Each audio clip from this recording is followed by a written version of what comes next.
Assalamualaikum warahmatullahi wabarakatuh, teman-teman. Kembali lagi bersama saya Taib Sukses di sini dan kita akan bincang-bincang bersama Kang Heri Hermawan di sini. Oke, di depan ada checkpoint.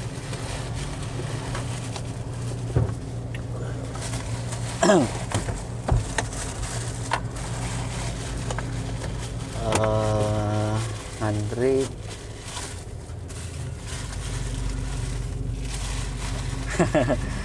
Oke, lanjut teman-teman, kita lanjut lagi bersama Kang Heri. Kita akan kupas tuntas seperti yang tadi saya bilang di episode sebelumnya, bahwa kali ini saya memiliki banyak pertanyaan yang akan ditanyakan kepada Kang Heri, yang mana pengalamannya sangat luar biasa sekali, yang menurut saya sangat bagus untuk di-sharing kepada teman-teman untuk jadi motivasi, dan mudah-mudahan kita semuanya dapat mengambil hikmah dari cerita dan pengalaman dari Kang Heri ini. Oke, Kang, gimana kabarnya Kang Heri? Alhamdulillah, baik. Ya. Baik. Ya, Kang Heri, kemarin itu saya sempat dengar Kang Heri. Dengar pengalamannya Kang Heri waktu dulu tuh kan pernah hidup di jalan nih Kang Heri. Nah, itu waktu hidup di jalan itu gimana Kang Heri waktu itu kejadiannya Kang Heri? Hidup di jalan. Jadi gini, apa namanya?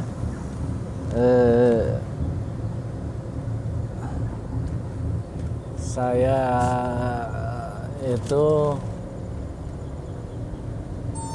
lahir dari, memang istilahnya lahir ya, dari semenjak lahir nih.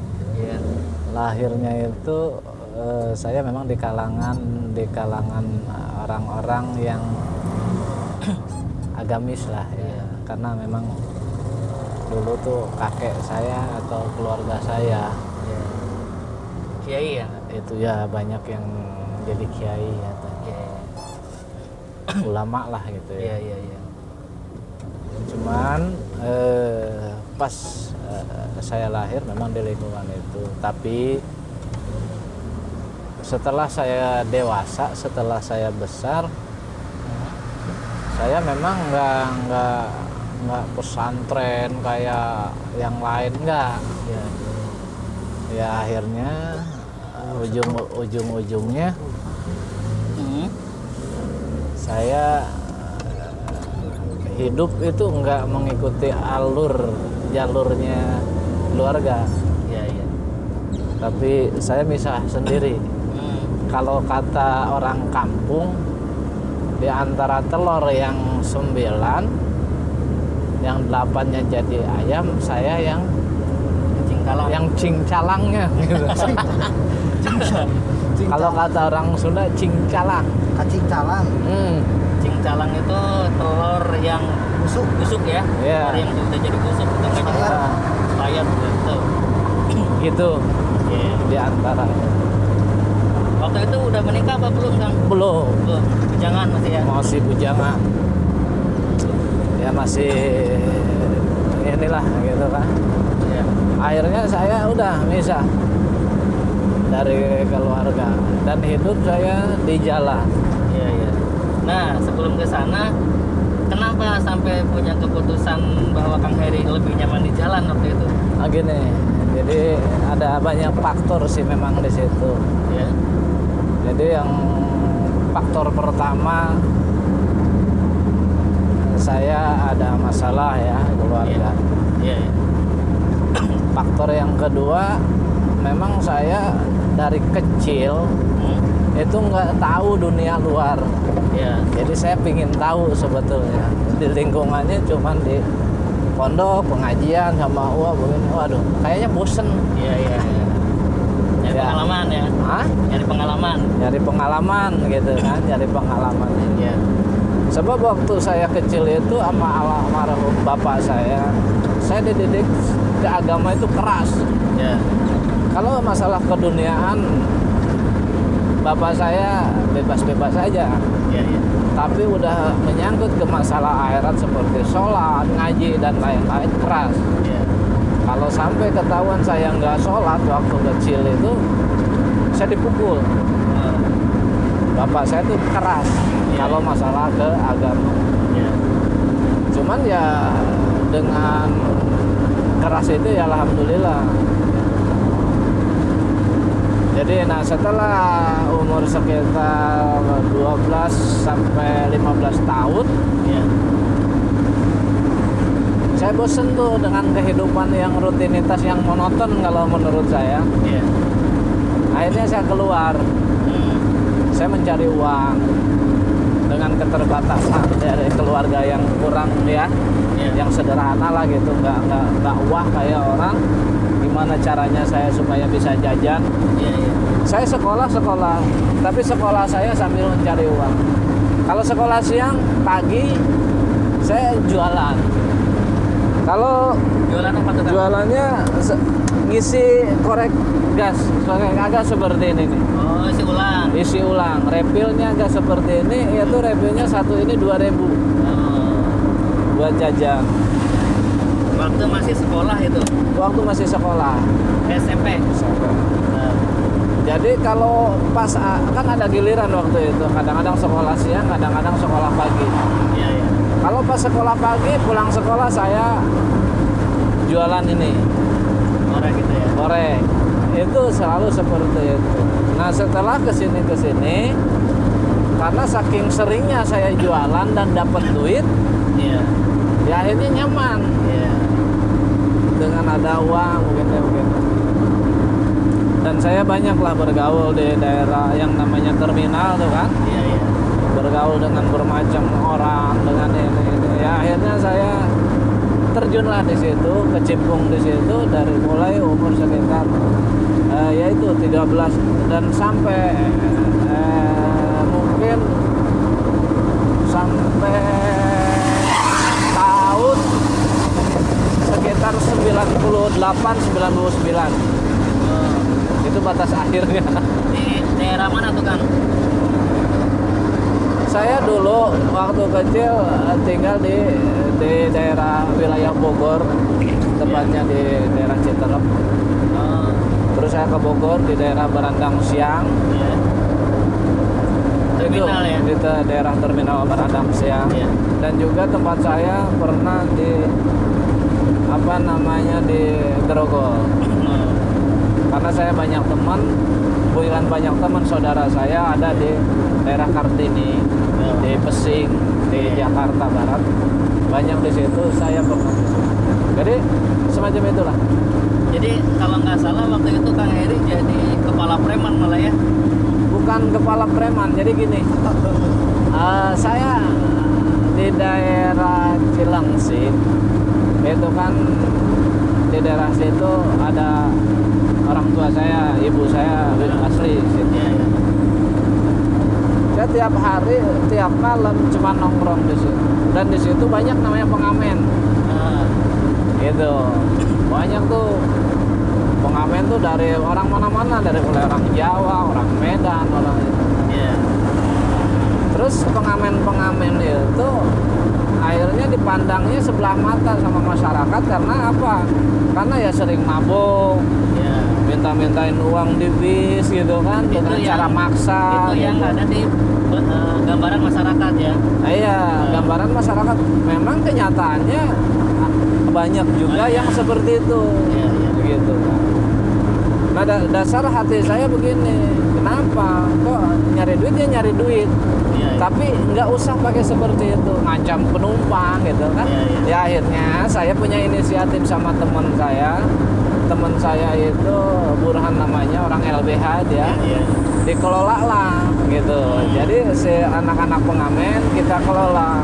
Iya. Kita adain payung hukum lah kasarnya. Kita rangkul mereka. Iya. Boleh lu nyari duit, boleh lu usaha, boleh lu ngamen, tapi dengan cara yang baik. Nggak usah istilahnya dengan cara sambil mabok, ngamen gitu. Jadi nyari duit walaupun dengan ngamen, walaupun dengan nyalo, walaupun dengan apapun itu aktivitas, yang penting istilahnya jangan sambil mabok, gitu kan.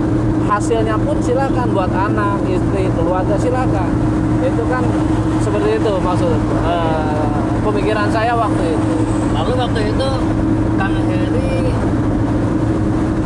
punya pendapatan nggak tuh dari pengelolaan itu, Kang Heri? Maksudnya pendapatannya itu gimana gitu? Ya, ada lah. Ada ya? Ada. Jadi intinya dari semua yang saya kelola itu, saya punya dalam artian punya pendapatan tuh. Saya nongkrong di perapatan. Iya.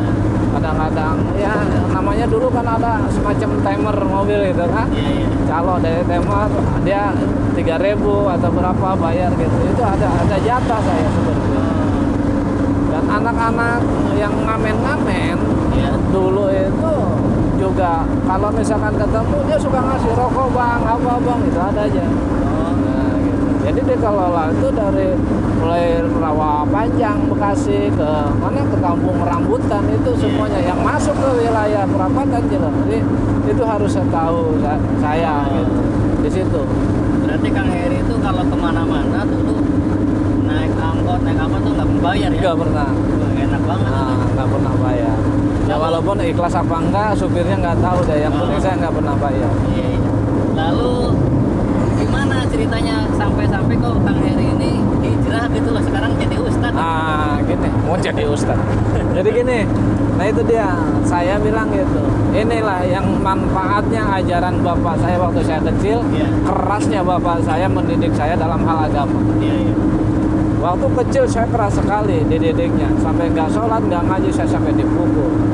Tapi kalau masalah dunia dia bebasin. Setelah saya dewasa, sekitar ada umur 15 sampai 16 tahun, itu saya dikasih pemahaman. Jadi menurut kata bapak saya, jalan ada dua. Jalan satu jelek, jalan yang keduanya adalah jalan yang baik. Silahkan kamu mau pilih yang mana, mau jalan yang baik ataupun jalan yang jelek, terserah. Cuman asal sampai tuntas, kata beliau seperti itu. Asal sampai tuntas, jangan setengah-setengah kata. Ada kasarnya jangan bawa orang tua gitu ya. Harus dewasa bisa menyelesaikan masalahnya sendiri ya. Begitu. Iya.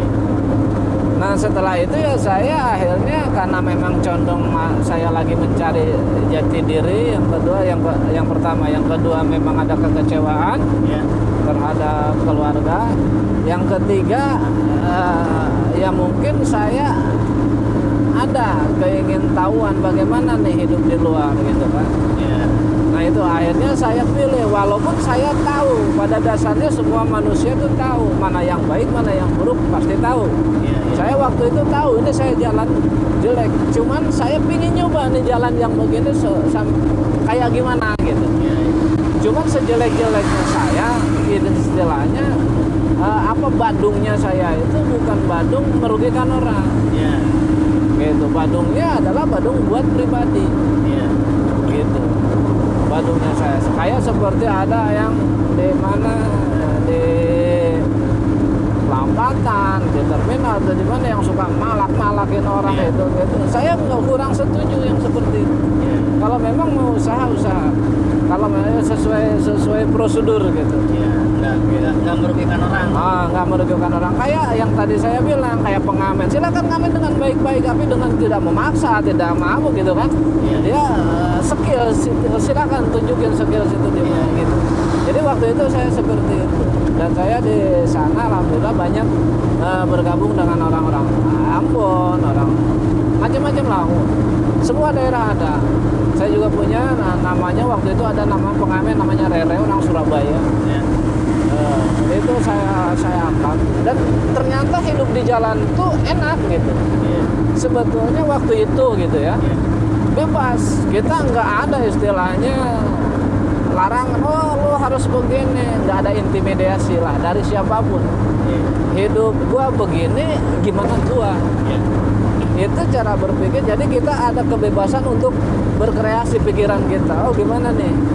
Jadi untuk hidup itu yang menentuin hidup itu kita sendiri gitu.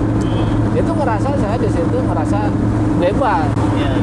Gitu, ngerasa bebas dalam artian tidak ada yang harus begini, lu harus begini, lu jangan begini. Tidak ada yang seperti itu. Iya.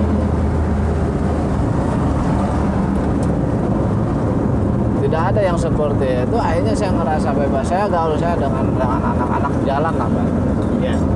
Setiap hari itu kerjaan saya itu cuma mabuk dan mabuk. Iya. Dari mana itu? Ya itu hasil isi saya nongkrong perapatan, ambilin duit temeran gitu kan. Iya.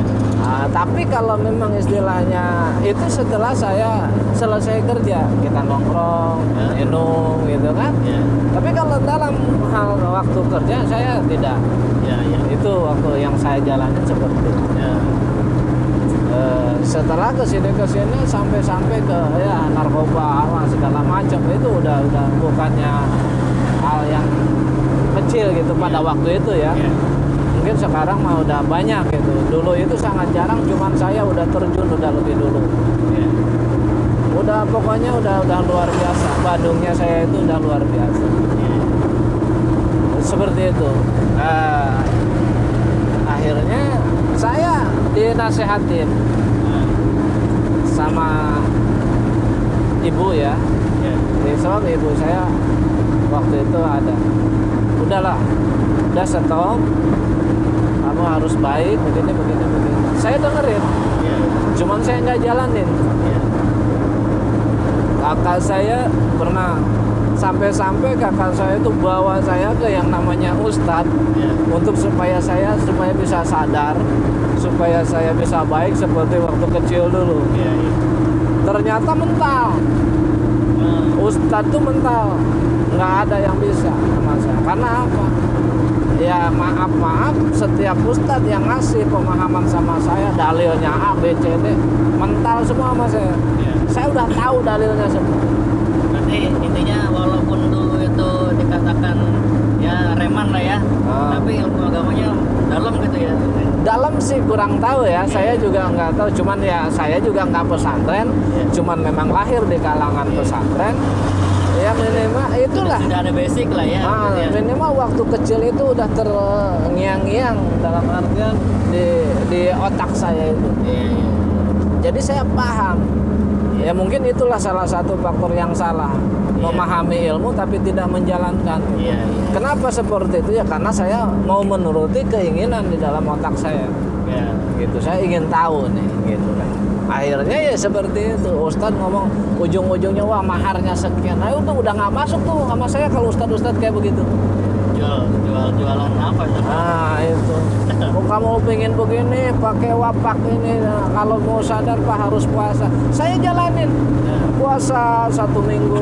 Akhirnya setelah 1 minggu lewat begitu lagi. Puasa harus begini, begitu lagi. Intinya betul kata Allah bahwa hai Muhammad, kamu itu hanya diperintahkan untuk memberi peringatan tentang masalah hidayah, itu urusan Allah kan gitu. Walaupun siapapun yang ngomong ke saya hati saya keras nggak kebuka gitu. Waktu itu ya, dalam hati saya tahu ini salah, gimana caranya supaya, tapi kan di situ lah apa namanya, selalu saya kalah sama apa, sama mungkin hawa nafsu saya. Padahal waktu itu saya sadar harusnya gue gak begini, tapi tuntutan dalam batin, kenapa kok harus begitu lagi seperti itu berkecimpung dalam beberapa tahun. Ya udah dari mulai 14 tahun sampai umur sampai umur hampir 23 lah. Ya tahun. pokoknya sampai saya nikah pertama, kedua itu. Masih di jalan itu. Yang stopnya tuh pas nikah, yang kedua itu stop. Nah itu prosesnya kok jadi ya titik baliknya ke apa namanya hijrah itu. Nah ini. Gimana nih? Jadi waktu itu satu malam nih,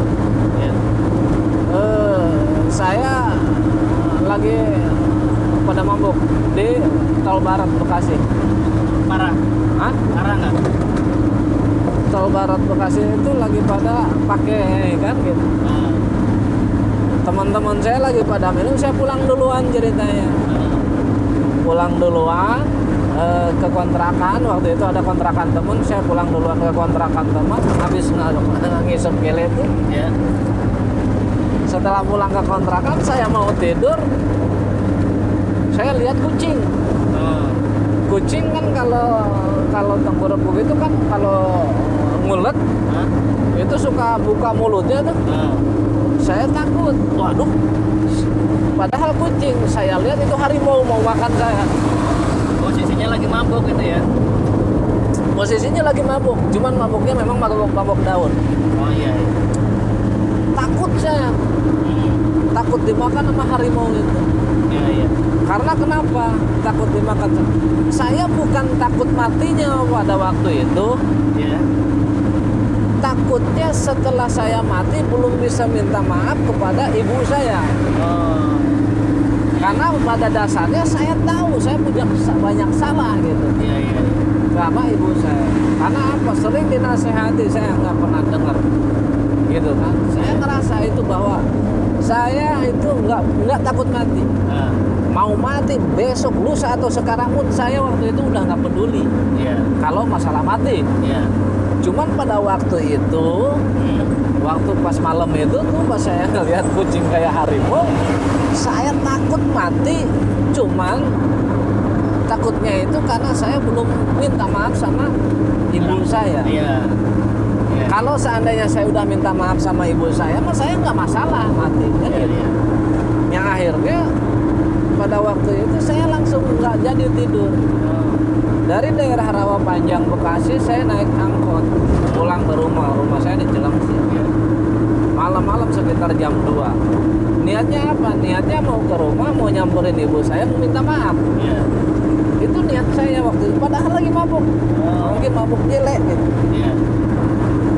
Setelah jam 3 sampai sana, hampir menjelang subuh, Iya. saya langsung masuk rumah, bangunin ibu saya cuci kakinya. Oh. Saya cuci kakinya, saya minta maaf di situ, sampai ibu saya bingung. Ini kenapa? Katanya kan. Iya. Gitu. Pada waktu itu ya, Itu masih mabuk itu. masih mabuk. Saya masih pengaruh daun itu, Iya, ganja itu.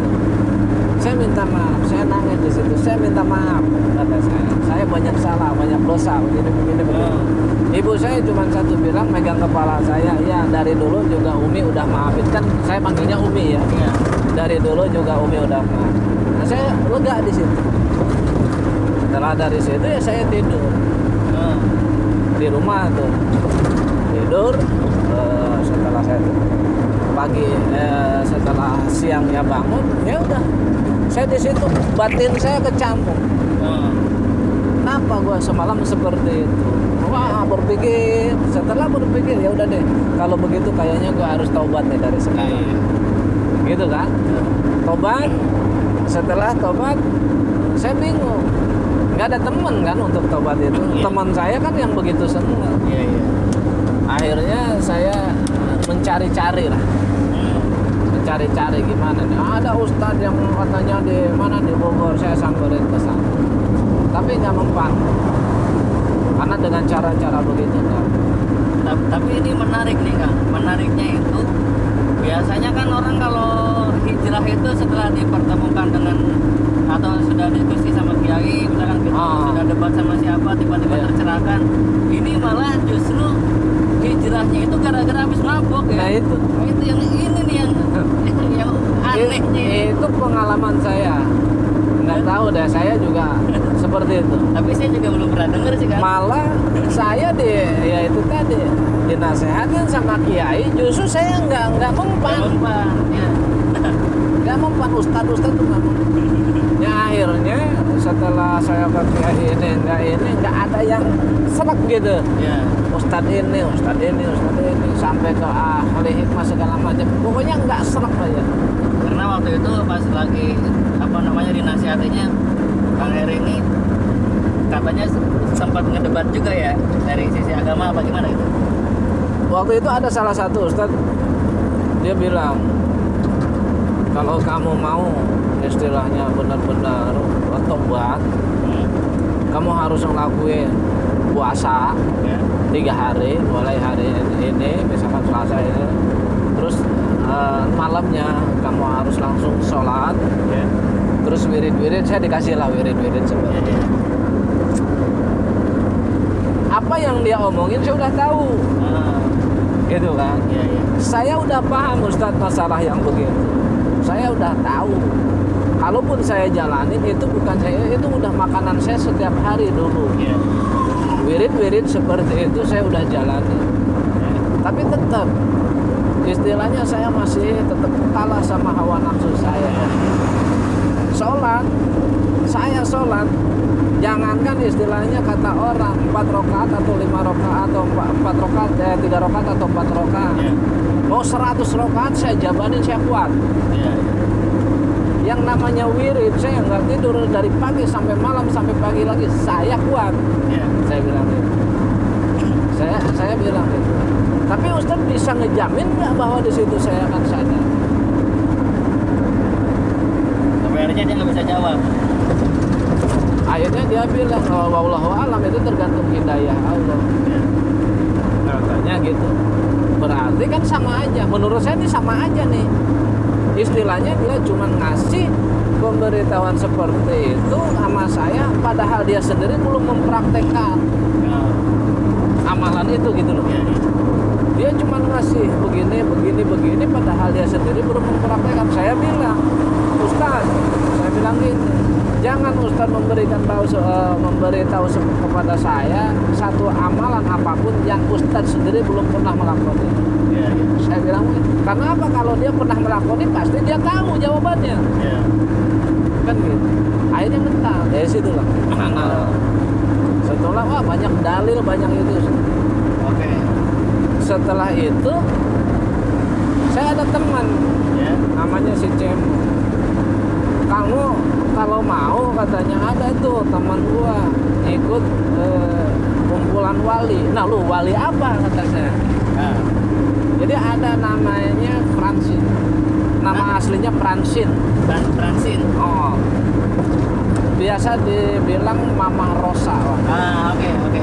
Sebentar Kak, untuk menuju ke cerita itu kita cut dulu di sini karena ini durasinya sudah setengah jam. Oke, teman-teman buat yang penasaran dengan cerita selanjutnya yang lebih seru lagi, tetap tonton di channel ini dan jangan lupa